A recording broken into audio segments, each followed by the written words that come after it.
नमस्कार, मैं हूँ आशीष चित्रांशी और आप देख रहे हैं न्यूज लॉन्चर। मिड डे मुद्दा विद अशोक वानखेड़े। और आज बड़ा सवाल कि क्या अब शाह, मोदी, जो इनकी हनक थी, जो इनके दरबार में पत्रकार घुंघरू बांध करके गोदी मीडिया जो नाच रहे थे, क्या अब वहां भी घुंघरू टूट गए हैं? अब पत्रकार भी शाह के सामने खुल करके कड़वे सवाल करने लगे हैं। अमित शाह की प्रेस कॉन्फ्रेंस, हालांकि प्रेस कॉन्फ्रेंस हमेशा वन वे होती है, पत्रकार सवाल नहीं पूछते, लेकिन एक प्रेस कॉन्फ्रेंस में मैं दो सवाल आपको दिखाऊंगा जहां पर अमित शाह हिल गए सवाल सुन करके, और फिर अपने अंदाज में मैं जवाब नहीं दूंगा, ये तरीका नहीं है। मैं दोनों सवाल सुनाता हूं, उससे पहले भाव को जोड़िए इस चर्चा में कि क्या अब पत्रकारों की रीढ़ और पत्रकारिता की रीढ़ दोनों सीधी हो गई है? सुनाइए। सबसे पहले मणिपुर पर सवाल हुआ, जब अमित शाह से मणिपुर के सवाल पर कैसे गला बैठ गया, आवाज रूंध गई और सवाल और डिबेट का फर्क समझाने लगे अमित शाह। जरा सुनाइए वो क्लिप, छोटी सी क्लिप सुनाइए कंट्रोल रूम। कुछ ऐसा कुछ है कि prime minister Modi ji Manipur visit करेंगे? और सेकंड, चीफ मिनिस्टर अभी भी कंटिन्यू कर रहे हैं। सर, चीफ मिनिस्टर अभी भी कंटिन्यू कर रहे हैं इतना वायलेंस के बाद भी। आप कुछ प्लान है ऐसा करने का मणिपुर का? सवाल कर सकते हैं, बहस नहीं कर सकते सर। 44 सुना भाव, अपने आप सवाल कर सकते हैं, बहस नहीं। सवाल क्या था? मणिपुर के प्रधानमंत्री जाएंगे, तो पूरा देश जानना चाहता है। अब आप देश को नहीं बताना चाहते हो, देश भी सवाल करेगा, तो देश के सवाल को बहस का नाम दे दीजिए। दूसरा भी सुनवा देते हैं क्लिप, दूसरा रवनीत बिट्टू पर था। मोदी के मंत्री पर सवाल है, और मोदी के मंत्री पर सवाल अमित शाह अगर उसका जवाब नहीं देंगे तो आप समझ जाइए कि किस दौर से भाजपा गुजर रही है। अंदर खाने कुछ ठीक नहीं चल रहा है। सुनाइए सेकंड क्लिप, दूसरी क्लिप। केंद्रीय मंत्री रवनीत बिट्टू जी ने प्रतिपक्ष के नेता राहुल गांधी को आतंक आप पॉलिटिकल सवाल की दिशा में न जाइए, मैं दृढ़ता से नहीं जवाब दूंगा। बार बार कहना पड़े अच्छा नहीं लगता। ये पॉलिटिकल सवाल, मोदी के कैबिनेट का एक पार्ट, ये कैसे पॉलिटिकल सवाल हो गया भाऊ? ये तो अगर एक मंत्री कर रहा है तो ये तो पूरे मंत्रिपरिषद का सामूहिक दायित्व है उस पर जवाब देना, जवाब देना चाहिए। अमित शाह जी को गृह मंत्री पद क्या है ये फिर से समझने की जरूरत है। हाँ। वो गृह मंत्री है, देश की आंतरिक सुरक्षा की जिम्मेदारी है। मेरी आपकी सुरक्षा की जिम्मेदारी उन पे है। हाँ। गृह मंत्री मात्र यहाँ पे जुमलेबाजी करने के लिए नहीं है। हाँ। गृह मंत्री मात्र यहाँ सरकार गिराने के लिए नहीं है। एक लीडर ऑफ अपोजिशन है आपके देश का, एलओपी है, एक सांसद है, और शैडो कैबिनेट का प्राइम मिनिस्टर है, यदि शैडो कैबिनेट होती तो। क्योंकि लीडर ऑफ अपोजिशन पीएम पद माना जाता है शैडो कैबिनेट। हालांकि हम ये नहीं कह रहे कि वो दावेदार है, वो तो खुद ही कहते कि मुझे नहीं बनना। लेकिन यदि इस देश का एक कैबिनेट मंत्री एक सामूहिक रिस्पॉन्सिबिलिटी होती है। इस देश का एक कैबिनेट मंत्री राहुल गांधी को आतंकी कहता है और गृह मंत्री ऐसे आतंकी को खुलेआम घूमने देता है, तो फिर कमजोर कौन है? गृह मंत्री है, वो आतंकी है, या वो मिनिस्टर है कि जिसके बोलने को कोई वजूद नहीं? इसके बारे में तो जवाब देना होगा। ये पॉलिटिकल सवाल नहीं है, ये और आपके और मेरे रक्षा के सवाल है। यदि इस देश का गृह मंत्री इस देश में खुलेआम घूमने वाले आतंकी को सवाल तक नहीं पूछ सकता, राहुल गांधी को अरेस्ट क्यों नहीं किया वो आतंकी है तो? क्योंकि वो बिट्टू का जवाब नहीं था, या बिट्टू का स्टेटमेंट नहीं था, वो पूरे कैबिनेट का स्टेटमेंट माना जाएगा। कलेक्टिव रिस्पॉन्सिबिलिटी होती है संविधान के अनुसार, ये निजी वक्तव्य नहीं होता है। और यदि आपके मंत्री इतने ओछे निजी वक्तव्य देते हैं तो फिर आपके मंत्रिमंडल की तासीर क्या है? You are known by the people you are friend with. दोस्तों कैसे है आपके दोस्त, हिसाब से आपका कैरेक्टर असेसमेंट होता है। यदि बिट्टू सूचना पर्याप्त उनके पास है और राहुल आतंकी है तो फिर अरेस्ट होनी चाहिए। अरेस्ट न करने वाली कमजोर सरकार को इस्तीफा देके सत्ता से बाहर जाना चाहिए। बिट्टू को प्रधानमंत्री बना दीजिए, उसको गृह मंत्री बना दीजिए। वो जानता है कि ये आतंकी है, तो कम से कम वो एक्शन तो लेगा। ऐसे नाकारा गृह मंत्री का हम क्या करेंगे? और यदि आपको लगता है कि बिट्टू जरूरत से ज्यादा बोल गया, तो फिर ये आपकी कायरता है कि आप में इतनी औकात नहीं कि आप अपने मंत्रियों को कंट्रोल में रख लिया जाए। जो आए फ्री फॉर ऑल है। किसी का कैरेक्टर असैसिनेशन होता है, किसी का क्या होता है, इसका कोई लेना देना नहीं है। ऐसे गृह मंत्री यदि है तो फिर भगवान रक्षा करे इस देश की। अपने आप को बहुत स्ट्रांग मानते हैं, सरदार वल्लभ भाई पटेल का वारिस होने की बात करते हैं, तो पटेल तो ऐसा न थे। पटेल को लगा देश की सुरक्षा के लिए राष्ट्रीय स्वयंसेवक खतरा है, तो उन्होंने तुरंत बैन लगा दिया उस पर। नेहरू जी के 4 मंत्रियों ने बोलने के बाद भी गृह मंत्री चुप नहीं रहे, और किसी ने सवाल पूछने पे पटेल साहब ने नहीं कहा कि मैं ऐसे सवाल, मैं पॉलिटिकल सवाल का जवाब नहीं दूंगा। आप पॉलिटिकल आदमी हैं, आपको देना होगा। सवालों को भागने के लिए आप दादागिरी नहीं कर सकते। पत्रकार ने कोई गलत सवाल नहीं पूछा था। यदि उनको लगता है राजनीतिक सवाल है, तो मेरा सवाल मेरे पॉइंट ऑफ व्यू सुरक्षा का सवाल है। हाँ, एक आतंकी इस देश में लीडर ऑफ अपोजिशन बन जाता है, और ये नाकारा सरकार, कमजोर सरकार देखती रह जाती है। जो इस देश के लिए आतंकी है, उसको सरकार प्रोटेक्शन दे रही है, उनके आगे पीछे पुलिस घूमती है। और वो तो क्या ये महिला पत्रकार मनी वाले, तो वो महिला पत्रकार के उच्चारण से मुझे लगता है वाकई वो नॉर्थ ईस्ट की लड़की थी। वो अपने प्रदेश को लेकर चिंतित थी। उसका पहला सवाल था प्रधानमंत्री कब जाएंगे। पूरा देश जानना चाहता है, जैसे आपने कहा। अब तो विश्व जानना चाहता है। विश्व का मीडिया भी अब मणिपुर पे लिखने लगा है। और जब विश्व जानना चाहता है तो उस सवाल में जवाब क्या था? तो उन्होंने कहा कि जब वो आ जाएंगे तो आपको पता पड़ जाएगा। वो कोई बात नहीं है। वो क्या बता रहे हैं? ये बताने के लिए गृह मंत्री नहीं चाहिए इस देश में कि प्रधानमंत्री आ जाएंगे तो आपको पता पड़ जाएगा। वो तो प्रधानमंत्री आ जाएंगे तो सारी दुनिया को पता पड़ जाएगा। हमारे प्रधानमंत्री तो पता बताने में तो बहुत आगे चलते हैं। वो गुफा में मेडिटेशन करने भी जाते हैं, तो लोगों को कैमरा लेके जाते हैं बताने के लिए कि मैं कैसा मेडिटेशन करता हूं। और अपने जन्मदिन के दिन माँ का आशीर्वाद देने के लिए अपने बूढ़ी माँ को अंदर के कमरे से वरांडे में लाया जाता है, सिर्फ इसलिए कि लाखों कैमरे के सामने बता दे कि वो मुझे आशीर्वाद दे रही है। तो प्रधानमंत्री मणिपुर जाएंगे तो बड़ा इवेंट करेंगे, पूरे विश्व को पता होगा। जब जाएंगे तो आपको पता पड़ेगा। सवाल ये, जाएंगे कब? उसका जवाब क्या? करें, सवाल करिए, डिबेट मत करिए, बहस मत करिए। उसके बाद उन्होंने कहा कि भाई वहां मुख्यमंत्री अभी इतने साल, इतने हिंसा के बाद भी वहां बैठे हैं, तो बोले आप डिबेट और सवाल का जवाब मुझ पूछिए। अब ये लोग हमें बता देंगे कि सवाल कैसे होते हैं। ये जब इंडिया गठबंधन पे सवाल उठाते हैं, कांग्रेस शासित या विपक्ष शासित राज्यों पे सवाल उठाते हैं, या इनके मायने हैं सवाल वही उठाए जो गलत हो, क्योंकि ये जीवन भर फ्रॉड सवाल उठाते रहे हैं, झूठे सवाल उठाते रहे हैं। प्रधानमंत्री चुनाव के समय सवाल उठाते रहे हैं कि आपके गले का, पत्नी के गले का मंगलसूत्र मुसलमानों को दिया जाएगा, कि आप एक चलने दोगे? ये सवाल था प्रधानमंत्री का।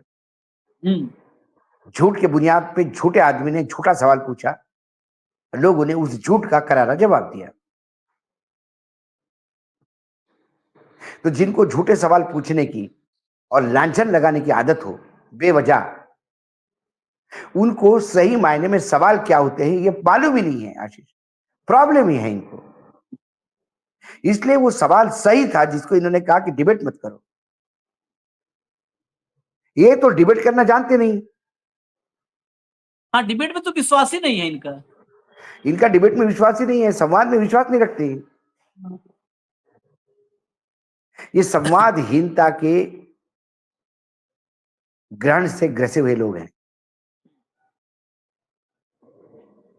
और इन्हें लगता है कि ये संवाद एक तरफा ये करते हैं, लोग सुने, ये मन की बात कहे, लोग सुने, जबकि नेता को जन की बात सुनने वाला होना चाहिए। जब तक वो जन की बात नहीं सुनेगा, उसकी समस्याएं आपके पास नहीं होगी, तो आप इस लोकतंत्र में वहां सूट बूट पहनने के लिए बैठे हैं, प्लेन में घूमने के लिए बैठे हैं, हवाबाजी करने के लिए बैठे हैं, या विश्व में चल रहे युद्ध को रोकने के लिए बैठे हैं। अपना घर जल रहा है, उसको कब देखोगे? बहुत हो गया यूक्रेन यूक्रेन, बहुत हो गया हमास हमास। दूसरों को ज्ञान देने के पहले अपना जो प्रदेश जल रहा है, अभी भी जल रहा है जब मैं और आप बात कर रहे तब।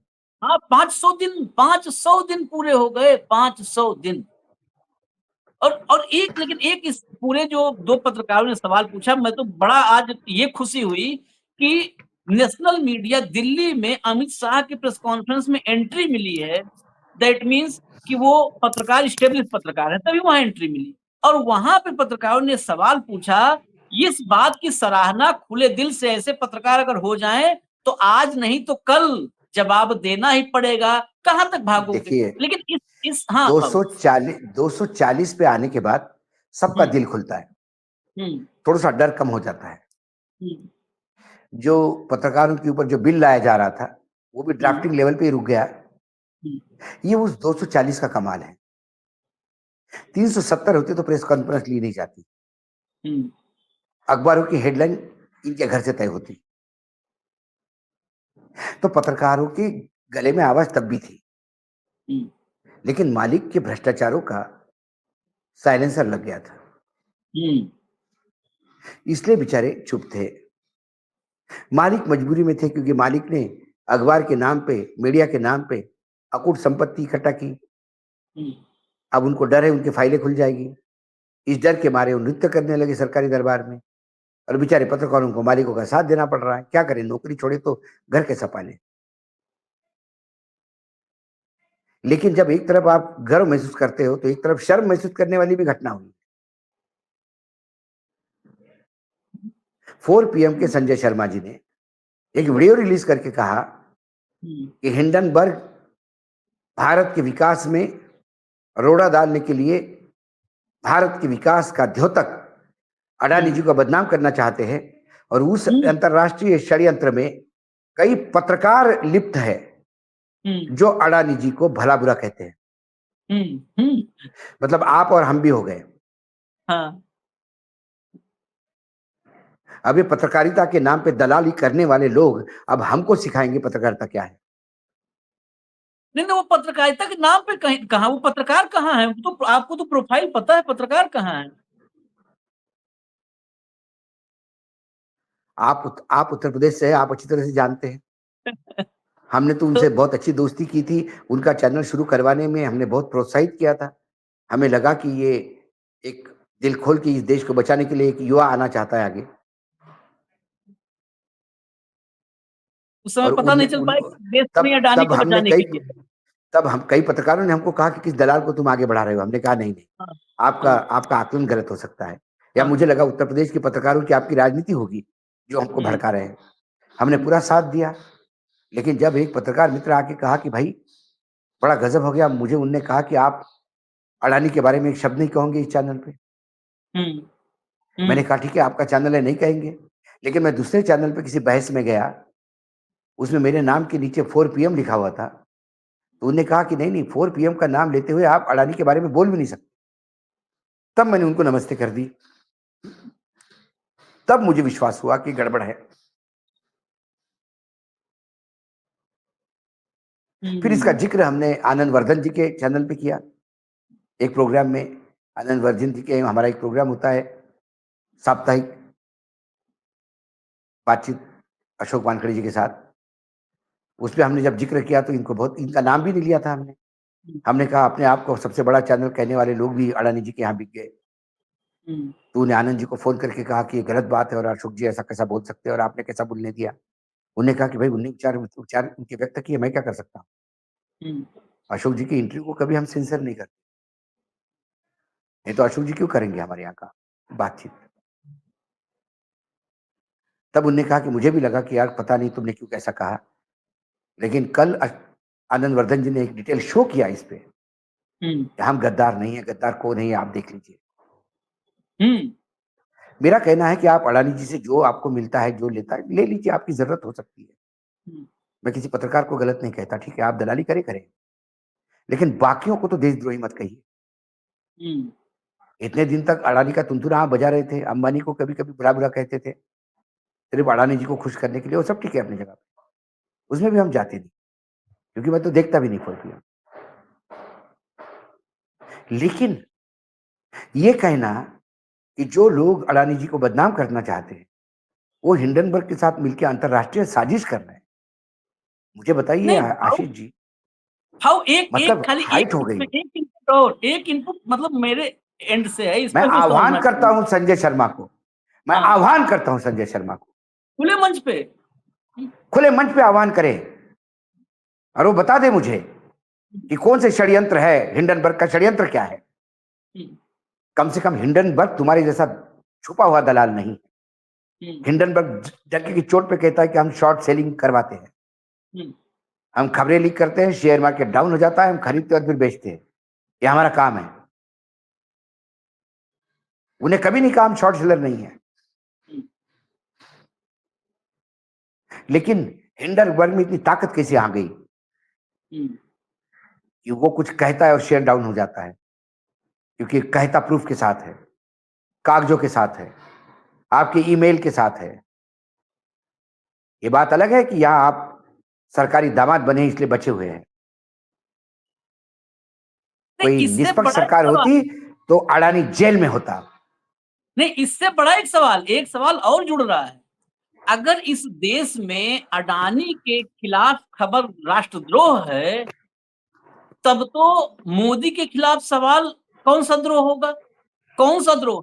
जब यानी मोदी की अडानी क्या इस देश के पॉलिसी मेकर है? अडानी पॉलिसी मेकर नहीं है। अडानी को इस देश की विकास गाथा लिखने के लिए पेन, स्याही और पन्ना तीनों मोदी ने दिया है। मोदी का ही कागज है, मोदी का ही की ही कलम है और मोदी की ही स्याही है। तब तो पहले मोदी की चरण वंदना कर लो ना। फिर मैं तो यही कह रहा हूं ना आपको कि जैसा भगवान श्री कृष्ण ने कहा गीता में कि जानवरों में सिंह हूं, पेड़ों में मैं पीपल हूं, इंसान में मैं अर्जुन हूं। उन्होंने अपनी व्याख्या की ऐसी लंबी चौड़ी। वैसे मोदी जी की व्याख्या है, उद्योगपति में मैं अडानी हूं, महाराष्ट्र में मैं एकनाथ शिंदे हूं, मध्य प्रदेश में मैं मोहनलाल यादव हूं, डिफेंस में मैं राजनाथ सिंह हूं। ये तो चल ही रहा है विदेश में।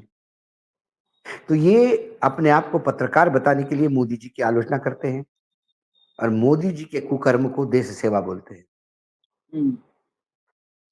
यदि अडानी के लिए इतना सारा खुला हो गया है, कुछ कागज निकालने के लिए बोला है, कुछ कागज आने हैं अभी आशीष, तो पता पड़ेगा कि एक सीपोर्ट जो गवर्नमेंट ऑफ इंडिया के शिपिंग मिनिस्ट्री में, तब शिपिंग मिनिस्ट्री होती, अब तो जल शक्ति मंत्रालय हो गया, शिपिंग मंत्रालय ने भी उसमें बीड किया था उस पोर्ट के लिए।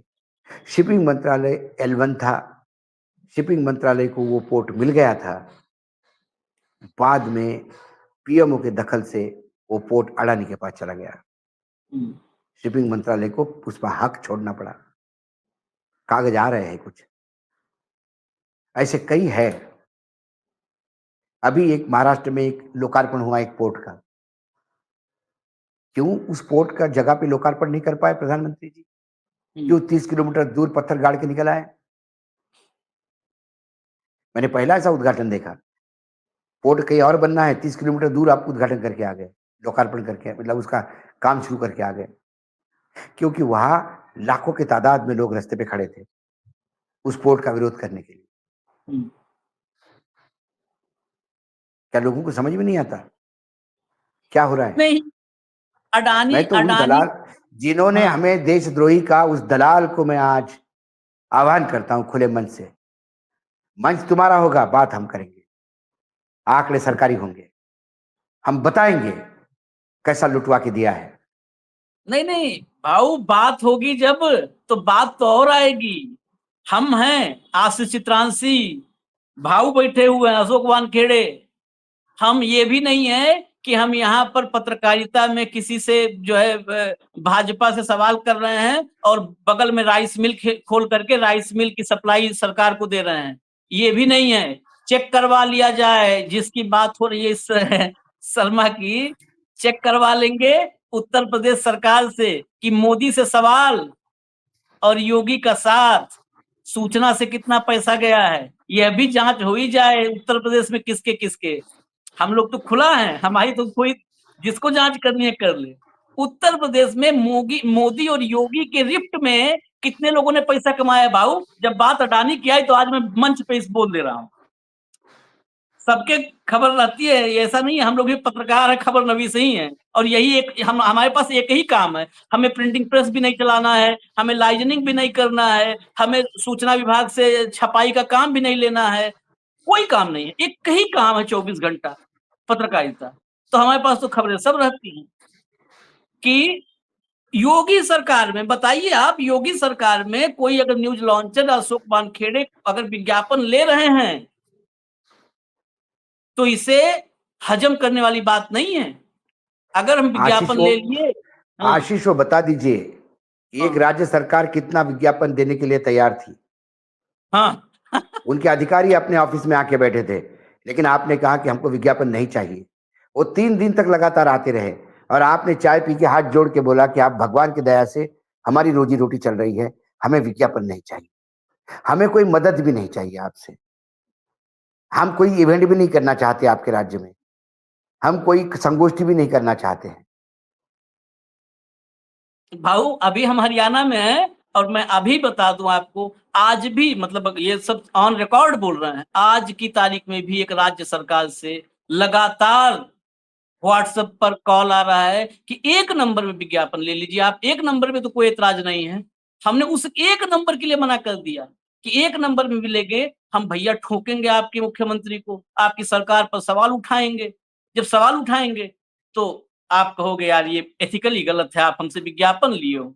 भैया आप अपना विज्ञापन रखो, हम रोजी रोटी हमारी चल रही है, हम खुश हैं 2 रोटी खा करके ना, आपके विज्ञापन का जो डील के चक्कर में ये अडानी के दरबार में नाच रहे हैं, वो डीलें हमारे पास भी आई थी। हाँ अब हमारे पास तो कई जगह से डीलें आई थी। लोगों ने ऐसा कोई सोर्स नहीं छोड़ा जो हमारे तक नहीं पहुंच सके। हमारे मित्रों से कहा, सीनियर पत्रकारों को कहा, हमारे एक बहुत नजदीकी रिश्तेदार को कहा, उसने भी हमको कहा। हमने कहा कि हमने आपसे पैसा मांगा जीवन में कभी? उधारी मांगी कभी किया? हमारी जरूरतें कम है, हम अच्छी जिंदगी जी रहे हैं, हमें कुछ नहीं चाहिए, हमें नहीं चाहिए। एक बात बस इस पे समझने के लिए दर्शकों को इतना ही बहुत है, आईटी सेल वाले अंधभक्त ट्रोल आर्मी क्या कहती है हमें, सबसे ज्यादा भाऊ को क्या कहती है? देशद्रोही है, चाइनीज एजेंट है।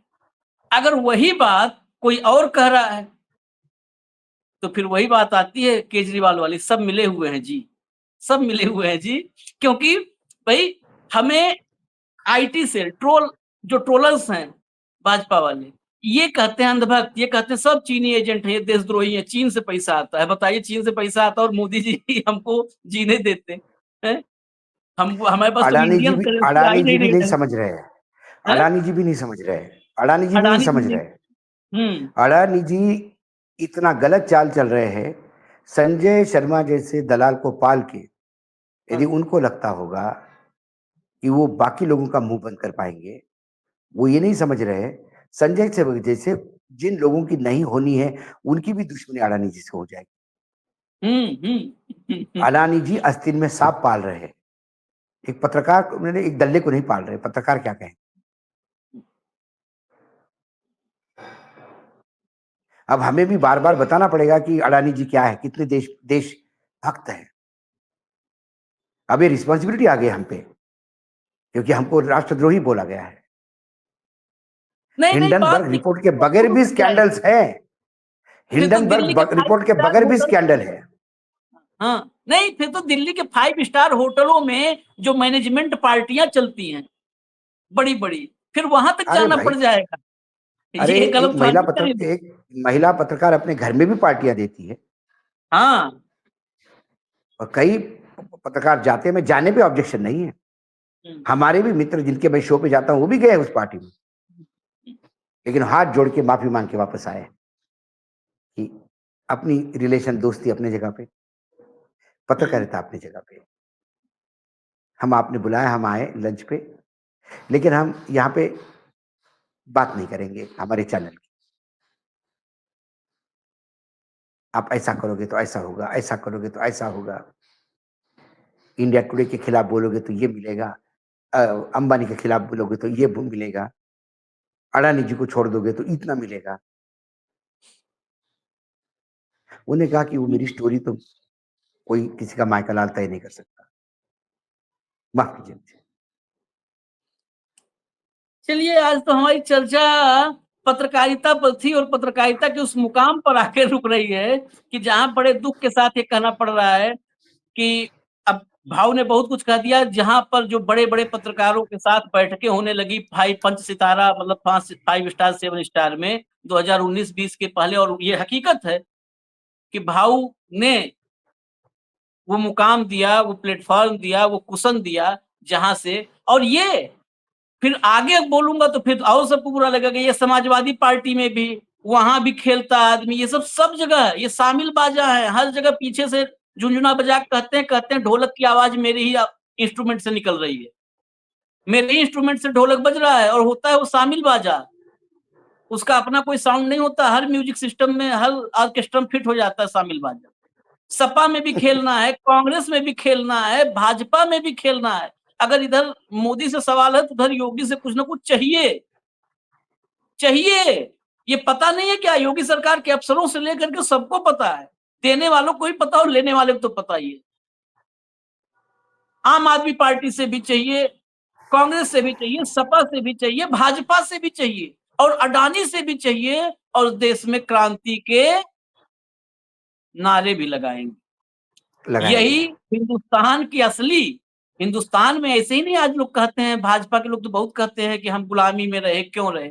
ऐसे ही रहे गुलामी में, कि ऐसे ही लोग रहे कि जो इधर भी खा रहे थे उधर भी खा रहे थे, इधर भी बजा रहे थे उधर भी बजा रहे थे। पत्रकारिता में ऐसे लोग अगर हैं तो सावधान। और हम डंके की चोट पर, जैसे जब सवाल सत्ता से सिस्टम से करते हैं, तो अगर ऐसे लोग पत्रकारिता का जो है वो ना रंगे सियार, एक ही बारिश में सारा रंग उतर जाएगा। अगर रंगे सियार के रूप में पत्रकारिता में शामिल लोग हम पर कोई प्रश्न खड़ा करेंगे तो फिर एक ही बरसात में सारे रंग उतर जाएंगे। फिलहाल ये इस शो में ये इतना सब ही। बरसाती मेंढक है, ये सब बरसाती मेंढक है। कांग्रेस की सरकार आने के बाद ये कांग्रेस जिंदाबाद बोलने के लिए भी कम नहीं पड़ेंगे, और कल इन्होंने चाइना से पैसा लिया तो चाइना जिंदाबाद भी बोलने के लिए कम नहीं करेंगे। ये पैसे के अरे गुलाम है, इन्हें पत्रकारिता से कोई लेना देना नहीं, देश प्रेम से कोई लेना देना नहीं, देश सेवा से कोई लेना देना नहीं। आज इसका जिक्र भी नहीं होना चाहिए था, लेकिन जब आपने नहीं हो पत्रकारिता बोला, और कल ही एपिसोड हुआ, मैं मराठवाड़ा का टूर पे था, कल पता था आपको कि मैं शाम को एक प्रोग्राम में था, वहां से मैं पुणे आया, रात भर ट्रैवल हुआ, और जब मैं सुबह, जब मुझे सभी लोगों ने जब वो भेजा, और फिर आनंद वर्धन ने मुझे कल कहा था कि 5 बजे के प्रोग्राम में आपकी जरूरत है। जब हमने सुबह उनको पूछा कि क्या ऐसा था प्रोग्राम, तो उन्होंने कहा कि आपने वो शो देखा नहीं क्या? फिर मैंने शो देखा और मुझे वाकई घिन आई। यदि आज संजय शर्मा को मैं पापी कहता हूं, तो उसमें मैं भी जिम्मेदार हूं। मैं सभी से, दर्शकों से भी माफी मांगता हूं, क्योंकि उनका चैनल शुरू करने में और उन्हें प्रोत्साहित करने में सबसे ज्यादा मेरा भी योगदान रहा है, मेरा भी प्रोत्साहन रहा है। तो यदि ये वैशला वृक्ष पनपा है, तो इसको खाद मैंने भी दिया है, और इसका प्रायश्चित तो मुझे भी करना पड़ेगा, ये मैं जानता हूँ। पाप तो नहीं मुझसे भी हुआ है। क्या इस पर आएंगे। अब आगे कह तो रहे हैं कि क्या क्या जो तेलंगाना के केसीआर की पार्टी को नेशनल पार्टी बनाने के लिए, यूपी में नेशनल पार्टी बनाने के लिए तेलंगाना से ले आ सकता है कि हमें दीजिए खर्चा, हम यूपी में बना देंगे आपकी पार्टी को, नेशनल पार्टी बना देंगे। बीआरएस टीआरएस से बीआरएस बनाने के जो लोग ठेकेदार बने थे, उन ठेकेदारों में कौन कौन था? क्या नाम सामने आएगा? बताया जाए सब कहानी। ये आंखों में धूल, क्योंकि कई बार क्या होता है, ये दौर ऐसा है जिस दौर में सरकार से कोई सवाल नहीं करता, तो सवाल करने वाले कुछ भेड़िए के शक्ल में कुछ लोग झुंड में शामिल हो जाते हैं। वो शामिल हो जाते हैं और लोगों को लगता है, जब उस झुंड में शामिल लोगों को लगता है क्रांतिकारी है, उस पीछे की हकीकत। और हम लोग इसलिए आज मजबूरी में, भाऊ ने चर्चा कर दिया तो फिर बात इसलिए नहीं बोलते हैं कि चलो अगर हम सवाल करने वालों पर सवाल करेंगे तो सवाल पर अविश्वास पैदा हो जाएगा, लोगों में अविश्वास पैदा होगा कि ये जो है ये आपस में। आशीष, इसीलिए ये जो गंद फैला रहे थे उस पर हमने कभी कमेंट नहीं किया, इसीलिए कर रहे हैं। कल उन्होंने जब हमको देशद्रोही बोला तो जवाब बनता था।